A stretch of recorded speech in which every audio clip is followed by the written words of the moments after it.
Thank you for joining For Our Special Kids, where we openly and honestly discuss the magic and the mess of raising a child with special needs.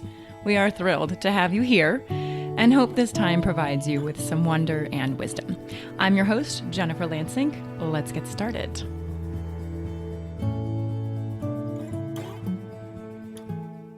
This week's episode is honest, vulnerable, raw, tearful, extremely challenging, brave, heartbreaking, and also hopeful.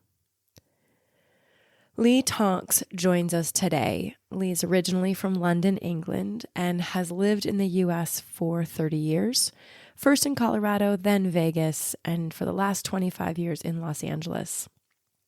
I met Lee in El Segundo, California at a park with Alex and Teal and Lee's children. We all connected immediately, and after a bit of chatting, we exchanged information. Well, I promptly lost his information because, well, that's what I do. But thankfully, Lee emailed me a month or so ago because he felt it was time to tell their story. Now, this is Lee's first time telling his story. He's a private person, and for most of Remy's life, he traveled this journey of parenting a child with a disability in silence and alone. And his journey is emotional. This episode is emotional. We both cry and we laugh a little too.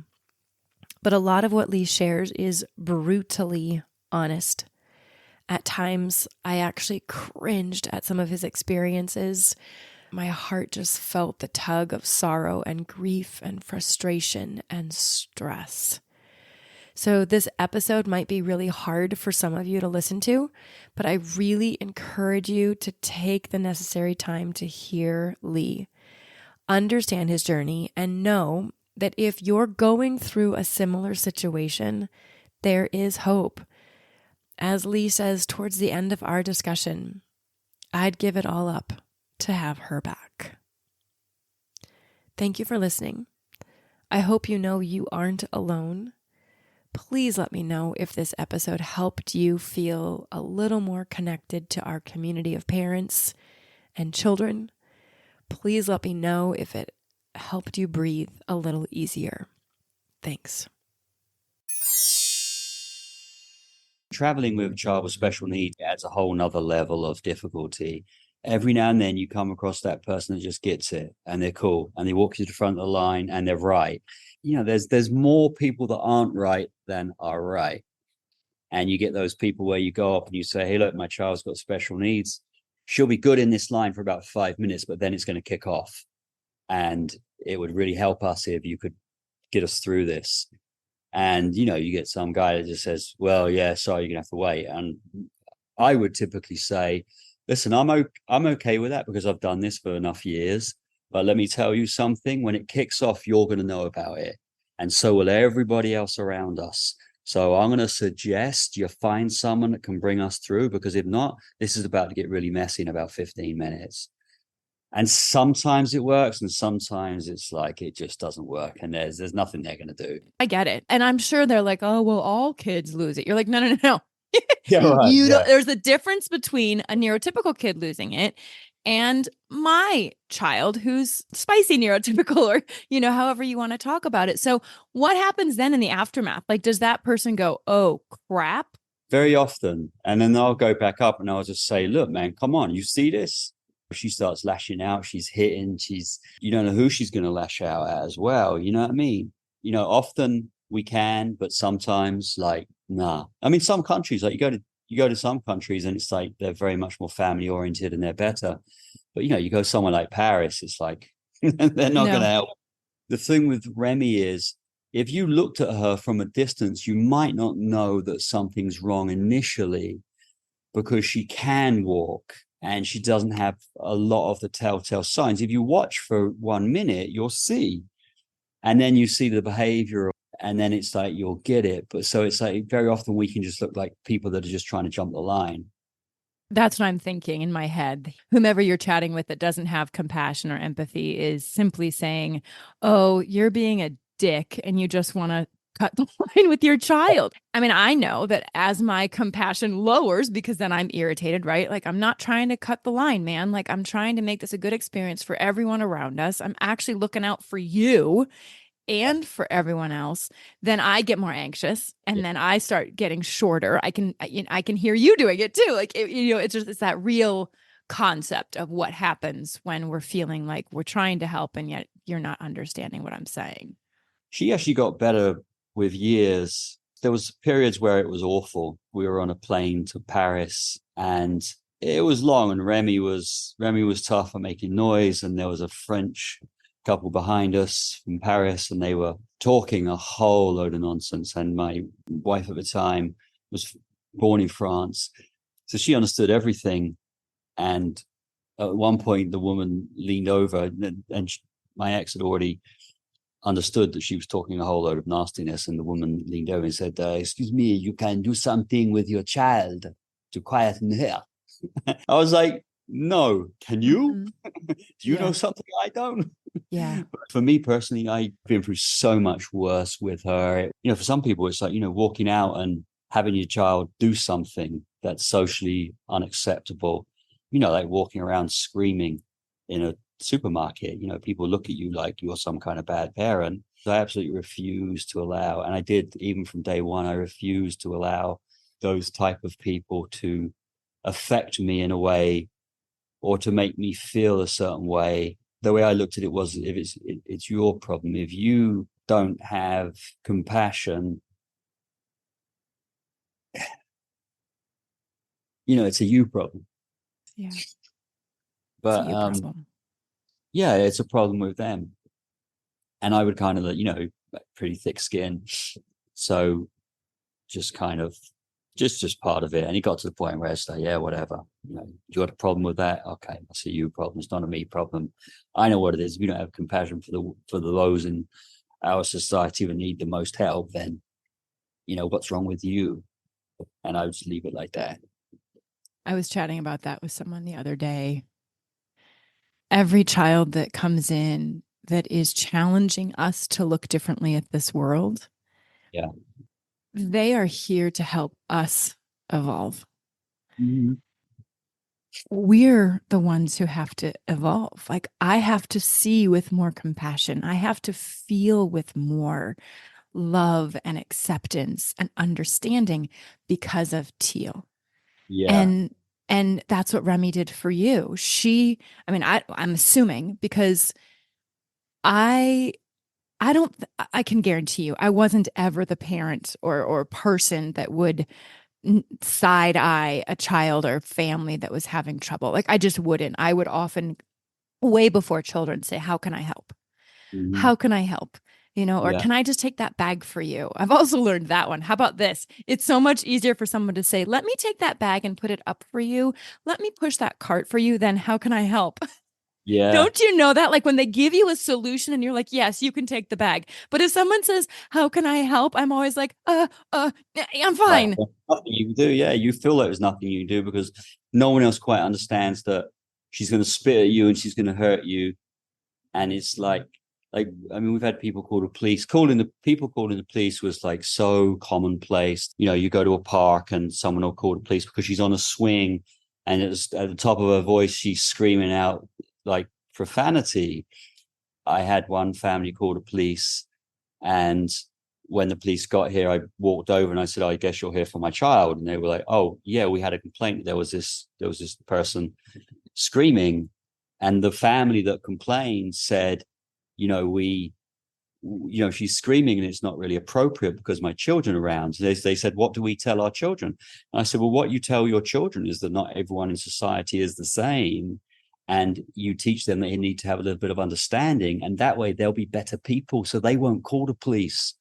They'll come and talk to the parent and say, 'Can I help?' But no, you want to call the police." And even when I've just explained to you, and I said to this person, I said, "What if your child was born this way? How would you feel? How would you feel if it was me calling the police on your child and you had to deal with that?" It's like, put yourself in our position. She's not doing it because she wants to. She's doing it because she has no other way of expressing whatever is she's trying to express, and this is how it comes out. So, teach them. If they were in a wheelchair, would you complain about that? If they had one leg, would you tell them to stop hopping? I mean, come on, man. This is not something they have control over. Anyone has control over. What did that woman say to you? They were just a little bit quiet and they didn't really know what to do. And they walked off and hopefully thought about it. I mean, it's happened a lot. I've had some people that just sort of go quiet and don't say anything. And then you get people that they're absolutely refused. They're actually refused. They're standing there and they're like, well, they shouldn't be in the park if they. I was like, well, and I always try and deal with it in a very diplomatic way. I just say, well, I'll ask you to think about that really, because this is all she has. Yes, it's uncomfortable for your child, and you could tell your child that it's not good to say bad words, but to, again, understand that there are people that don't have the same as you, and just educate your children. Use this as an opportunity for your child to learn and see it like that. Put it in context for your child. It's not like your child's going to walk away and feel like, oh, it's okay for me to do that because I saw a special needs child doing it. The park actually is one of the hardest places for me with Teal. Yeah. Yeah. It's because you're surrounded by children that are, in quotes, typical. And it's such a huge dichotomy. There's such an eye-opening realization that always hits me at the park. It's hard for me. And I'm not alone in that statement. The parks are hard to take children to. And yet my child and Remy and all of your children love the park. It's outside. There's fun things to climb on. There's people to look at. There's so much.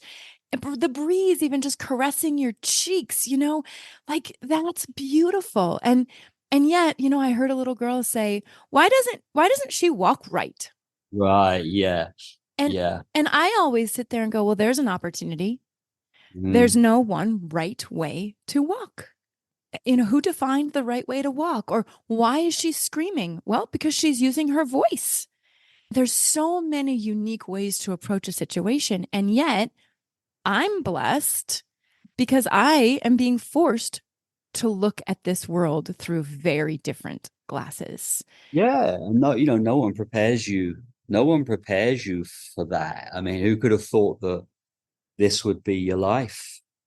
I always felt like that sort of thing doesn't happen to people like me. That sort of happens to, I don't know, different types of people, but not like me. Like, no, it can happen to anyone. It can happen to anyone. Absolutely. So you sent me a very raw email. I appreciate that a lot. It had to have been very heart-opening, not eye-opening, heart-opening for you to relive some of the moments that you conveyed in your email. Let's start with what I feel is a core concept, and that was denial. Yeah. In the beginning, and for quite a few years, I think, you were in denial of who Remy was, who Remy was. Help us understand that perspective that you were coming at the world, because the person that you are today is 180 degrees different, right? You've got a complete turnabout. You look differently at this world because of Remy, but you didn't then. So talk with me a little bit about that and then the transition to where you are today. Well, when she was born, we didn't really know anything. And she came out, she was blue. They pulled her out with the suction thing, and I didn't know anything, never heard of an APGAR score until many years later. But her APGAR score apparently was very low. They kept her in a little warmer for 24 hours, and then no one said anything. We took her home, and we're just normal family with normal child, and everything's fine. And then, it got to around 9 months, and she wasn't really doing a lot of things. Like, she was barely rolling over, and everything was kind of delayed. But, I felt like in LA, people are a little very much like, oh, my child's 3 and they know the continents, and people are very competitive with their children here. And it's all right. And then the continents, but they know what the continents are or what it looks like. So I just kind of like blew it off. And then there was one very poignant moment where I think she was about 14 months old, and we went to a wedding, and I saw this 14-month-old pretty much running. And I looked and I thought, oh, that's strange. Remy's barely turning over, barely rolling over. And it was the first time where it kind of like, And then it got to, as time progressed, and then we took her into a little mommy and me school, or a daddy and me school. As time went on, it became more and more sort of worrying that she's really not doing these things. And then I think she got to probably around 3.5. And then people really started making comments like, is she okay? And I'd be like, man, these people, it's like, really, you wanted to recite the alphabet or something. I had read that when it comes to special needs, unless there's a physical need that you can physically see, or something like Down syndrome that you can really look at and go, oh, that's what it is, you can pinpoint it. You're just thinking, well, maybe their speech will come. Maybe come 9 years old, she'll be normal or typical. And then as time goes by, it just doesn't. And then you start going to school and people start saying things about her learning. And then we went to Mammoth Mountain and I took her skiing. And again, I was still in denial. She was probably 5. And by this time I had a second child who was 18 months behind her, who was basically outgrowing her, who was overtaking her in development. That was another kind of like, oh, this is a real contrast here. Like, it's showing. But still I was in denial. And I'd put her into a kids ski class and she was starting to scream and fall over and do stupid stuff. And I could see these 2 instructors kind of talking to one another and looking at her. And I was like, they're talking about her. I know they are. A little bit of time went by and yeah, she was holding up the class, is the reality. No one could move faster than she was moving. And that was pretty slow. So the teacher came over and said, I think maybe you should take her over there. And he pointed over. And I turned around and I looked and it said Eastern Sierra Disabled Sports Network.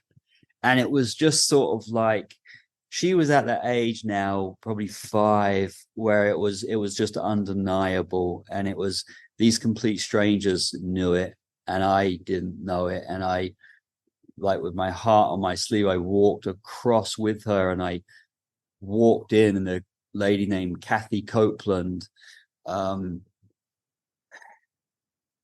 saw me, and I couldn't really talk. I was just numb, and I just managed to get the words out. They said I should come here, and this lady just seemed like she knew everything, and she just took her and she said, don't worry, we've got this. And I stepped outside and I sat down, and it was just, I just sat there staring at space for about 3 hours, and just, I guess it was the realization of what this was finally hit me. From that point on, it was, okay, let's find out what this is. And then we went through the, endocrinologists and XY chromosomes and everything. Test the blood, test the toes, test the teeth, test the bones, test this, test that. And did that for a year. And then kind of came to the conclusion, man, these doctors are just taking money to get all these tests done. It's like, at the end of the day, no name. What are we looking for? We're looking for a name. We want to call it something. There's no name that's going to change a damn thing. Yeah, you can say, well, if I knew exactly what it was, if it was Prader-Willi, or if it was some other known chromosomal defect that we could say, oh, well, this is what it is, and this is what that means and how the future looks. But the reality is, you can have 1 million different special needs children and give them all the same title or label or diagnoses, and it's 1 million different outcomes. There's no such thing as mental retardation, period. This is what it is in a nutshell. This is what you should expect. There's nothing. I just got to a point where I said, well, look, it is what it is. We're just going to have to accept it, and we'll just live life as it is, and whatever it unfolds as it will unfold as. And, whatever that is, it is. Yeah. So, Lee, you use the word mental retardation, and I know that's extremely controversial. Mm-hmm. And from the email that you sent me, I know there was a huge transition there too, like in how it took you so long to even come to that phrase. And then by the time you came to that phrase, it wasn't okay to say that phrase. No. So it's like you just had these moments in your world. I mean, I can my heart breaks for you sitting at Mammoth for those 3 hours of just utter loneliness, almost like just this realization of where your daughter was. I felt alone for you. Like I felt that just like overwhelming, you just sitting and feeling lonely. More than that, but that's just where I went with you when you were talking to me about that. And then this whole journey for you, I think, epitomizes a father who loves his daughter so much that he just sees her for who she is and not a label and not a diagnosis and not anything other than who Remy was. Yeah. Yeah. And, I never spoke to anyone. I never spoke to my friends. My friends never brought it up because they felt so it was never spoken about. It was just put one foot in front of the other and just move on. And that's Uh, very typical. It is. And No, then nobody knows how to just say, "Hey, Jen, what did you do last night?" They don't even like. They're so uncomfortable to just talk to me like a typical person, and not everybody, but so many people. Like when they're around Teal, they don't even know how to just start a typical conversation. It's so weird. Like yeah, I'm just a mom with a child. You're just a dad with a child. every time they would say mental retardation, and it is a horrible way to say it. It just doesn't sit well. Special needs feels better, easier to say. It kind of doesn't hurt as much, but it was to be able to say those words. I have a child who is mentally retarded, and it feels bad even saying it now, but I could not put that sentence together. I could not say those words without the feeling of wanting to collapse to the floor. And at about 10 or 11 years in, I got, I'm not going to say comfortable with that word, but I got to a place where I could say, yes, my daughter Remy is mentally retarded. Because you go to a doctor and they say, what's her diagnosis? And I say she has mental retardation. And then a few years later, someone told me, oh, you can't say that. You shouldn't say it. It's not the correct thing. And I'm like, I thought about that. And I thought, man, that the pain behind those words, what it took for me to be able to come to terms with just the words was so monumental and traumatic that I just said, no, I got to say it now. It's like, that was too much hurt. And I don't say it now as special needs, but it was kind of like, really, really, okay, whatever. I mean, it's just words. It's words can hurt. Yeah. Uh, but I came to terms with those words, and I still never really spoke about it. It was just you either saw it, you got it, you accepted it, we moved on. In fact, one friend said to me at one point, how come you never speak about Remy? And it kind of shocked me. And I said, well, what's to speak about? You can't change anything. So I don't see any point. Is it to make you feel comfortable? I don't understand.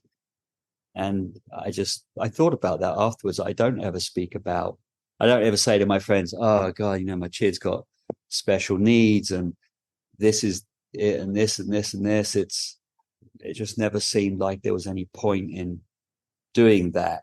It's just, you can see what it is. Yes, it's difficult. It's, Remy's thing where she'd wake up at 4 o'clock in the morning and every morning scream, even she would run from one end of the room to the other end of the room at 4 years old, screaming and turning around as though there was like there's a monster chasing her or something. It really looked like there was something in the room chasing her, and she was petrified, terrified.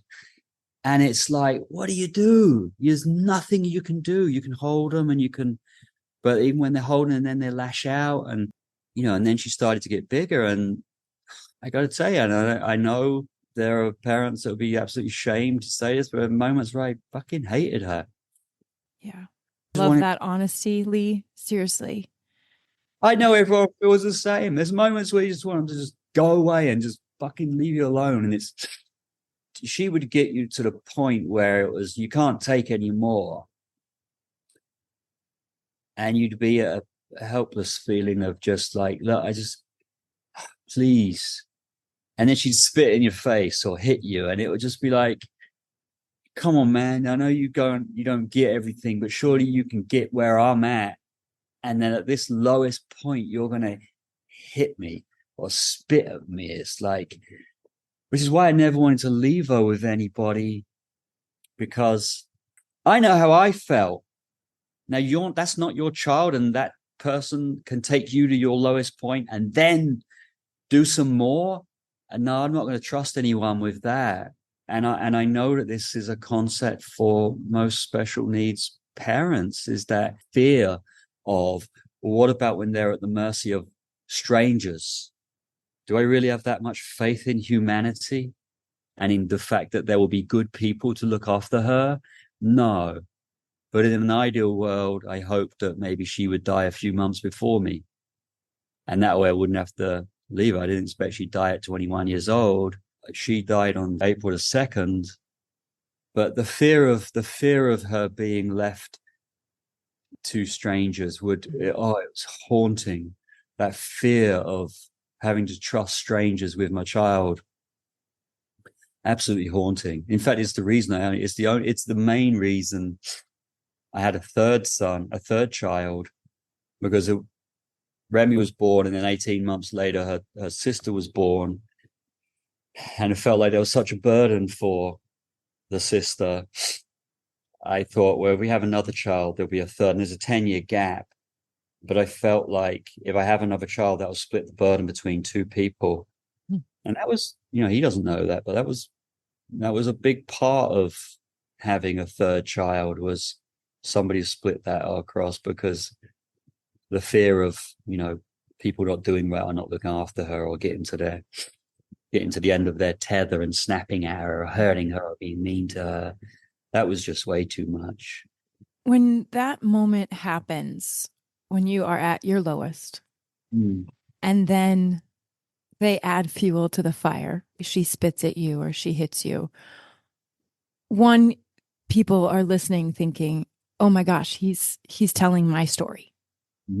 By being honest and vulnerable and raw, there are people listening saying, oh God, no one has ever said this. No one has ever said this to me. I thought I was alone. Where do you go? So how do you go from at your lowest to then going lower?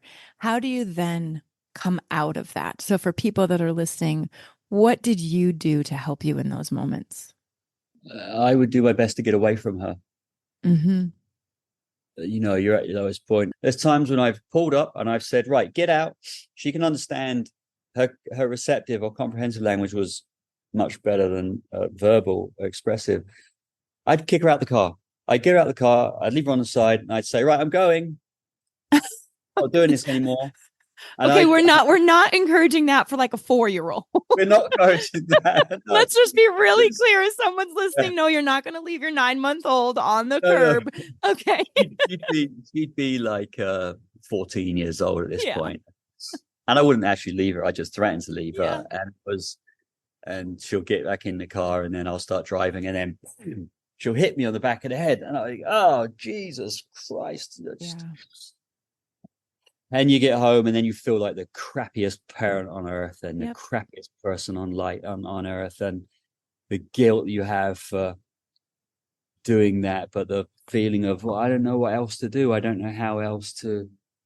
I don't know what else to do. There is no one to help. We're immigrants in America, and we don't have family. And even if you did have family, who wants to jump in and help with that? It's full on. I mean, I'd drive her to school in the morning. It was, once we'd moved, it was an hour drive. And first thing in the morning, after the screams in the morning, the changing the diaper, spoon feeding, getting dressed while you're getting hit and spat on. And then she would do this thing where she would get in the car and she would scream for an hour. Ah, ah, oh my God, oh my God, what's that? What's that? And it's like some mornings you just can't. It's like Chinese torture. It's just too much. I'd drop her at school and I'd pull over and sit in the car for an hour and I'd just be like staring in a stupor with a realization that nothing's ever going to change. And I didn't know how I could cope with this. There was going to be I knew one thing, nothing was going to change. I mean, I thought nothing would change. I didn't know she would die, but I thought nothing would change. And it felt like, this is it. This is going to kill me. This is going to kill me, because the stress, this is just unimaginable stress. This is unimaginable pain. This is just life at its cruelest. And there's no one. I mean, I felt there was no one. First of all, thank you for sharing your story, because it's not an easy story. It's a real story.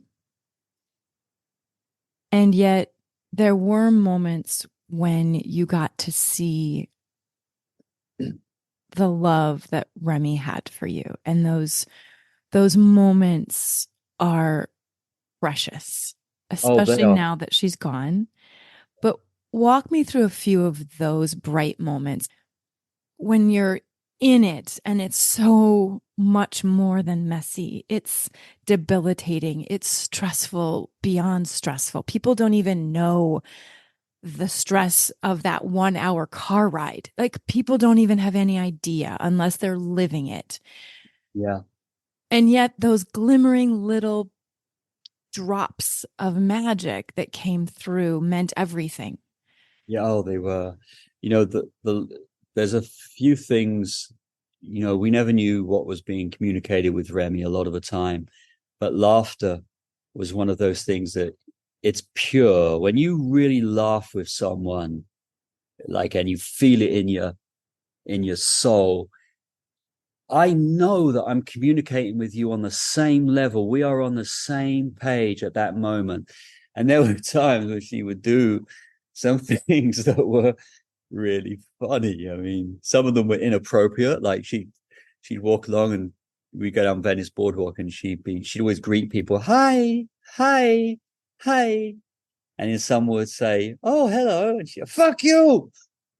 And they'd look, this look of horror on their face. And it's like, I'd been conditioned over time to kind of like see the humor in it, because you've got to find humor in some of these things. Yes. And I would burst out laughing and she would burst out laughing and she would we just die with laughing. It was like we were communicating at that moment on a level that was undeniable. At a heart level, yeah.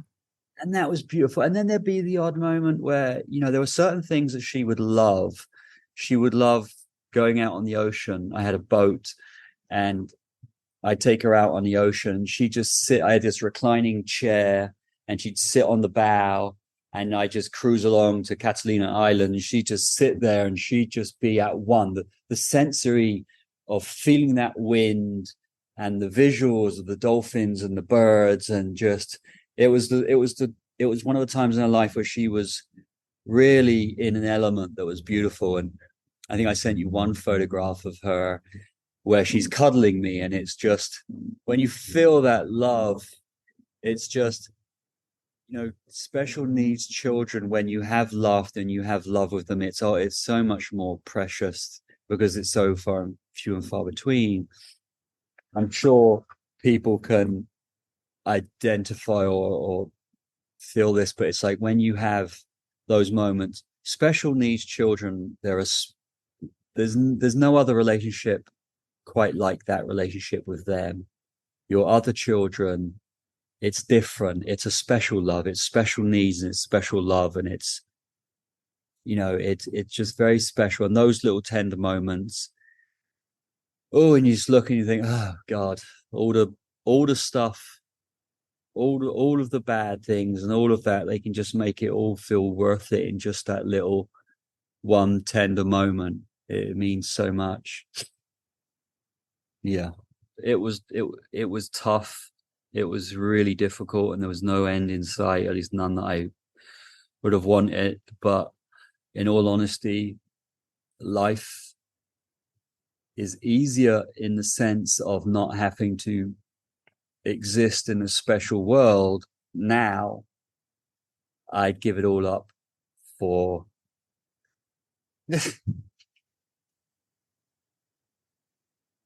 I'd give it all up to have her back. And I'd spend the rest of my life dealing with it, all the hard stuff, all the good stuff, everything. I'd deal with it. I was a very dedicated father. And I would I would take all of the problems and everything to still be with her. So it's difficult for anyone with a special need child that kind of feels absolute despair and what's the point, and you wish it was different. I tell you, as difficult as it is with them, it's so much more difficult without them. Does she visit you? Are there moments when you know she's with you? I have weird dreams. I have dreams that seem so real when I get to be with her sometimes, and I wake up and it really felt like I'd visited her. It's kind of funny. And there are moments where I feel closer to her. I mean, I think every day it's in April, I think it'll be 5 years since she died. And it's at this point, I've never spoken to anyone about it. I've spoken to my wife, but generally I don't speak about it. I can't look at photographs of her. When I sent you the 3 photographs that I sent, I knew they were, and in the corner of my eye, I could kind of see which pictures I was sending you, but I couldn't look at them. I don't have any photographs up of her. And that's a traumatic thing because I can't look because it's painful. The pain is so much. The level of pain after it happened and for a year was so much so that if my mind went there, I would collapse on the floor. And I don't know what this is, but you can't breathe. And you're literally like, you're like this. So it's a physiological response to that mental, psychological pain that is just so much more than your mind or your brain or your body can take, that your system's shut down. For the first year, that was happening, and then I started to cope with it by just breathe. So I'd be laying in bed and I'd say to my wife, if you hear this is what this is. I've gone there and I'm trying to control it, and I would do that, and then in my mind I'd be trying to go anywhere but there. So I had to shut her out and shut out any remnants of her just to be able to be. So now 5 years I can't think about her because it's just too much to cope with. And then at the same time I feel this sort of parallel guilt of, well, what if you shut her out and you completely forget her, and then all of a sudden it's like, well, did she even exist? It's like, did you shut her out that well? No, oh my God, you should get photographs and put them up everywhere and remember and honor her. But at the same time I can't because the pain is just beyond anything imaginable for a human being to cope with. It's a hard one to deal with, between running away from and facing and putting it in its place. And this is the first time I've ever spoken about this to anyone. But I woke up one morning at 3:00 in the morning after we had met in a park in El Segundo, you and Teal and your husband, and I had felt like the dream I had of being with Remy was so real. It was like, wow, I felt like I'd just been with her. And then I thought of you. And then I thought of me back then when I was going through it. And I felt like there are things that should be shared, because I never listened to anyone say the things that I'm saying right now. And had I, it just might have made my day feel a little easier. And I felt compelled to share. I didn't know if I'd be able to talk as I think well as I have on this. I thought I would just get to a point where I shut down, and I may still get to a point where I shut down, but I just felt like I wanted to share with people so that, they felt like, oh, these are normal things. These are not, I hope I help. I hope I make someone's day better, or just make them feel a little, and also put it in perspective of, hey, I know it's tough, man, but trust me, it's tougher without them. So it's like, just get on through the day and do the best you can. I'm glad you reached out. Thank you. No, it was one of those sort of serendipitous meetings when we met in a park. So yeah, I'm happy I shared, and I do hope it helps someone feel better, if even for a short moment. I guarantee people are listening and they're feeling better. I know this was not easy, and I do believe in visitation dreams. There's a difference between a dream that you're like, ooh, I'm in a dream, or what's actually called a visitation dream. Yeah. And it feels real. Yeah. She's coming to you. She's still with you.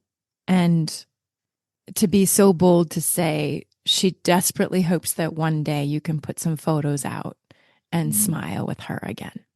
Yeah, I hope so. Someday. Yeah. Thank you for sharing. No, thank you very much. And anytime. Thank you so much for joining us today. I hope you found one or two meaningful nuggets of information to make your day better. If you think there's value in what we do, please take a moment to tell another friend, family member, or a caregiver.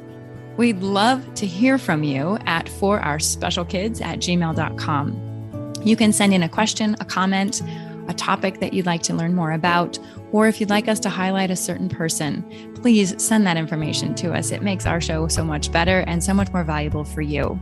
Our Facebook and Instagram handle is For Our Special Kids. And finally, remember to witness the wonder and the wisdom within yourself and others. Until next time.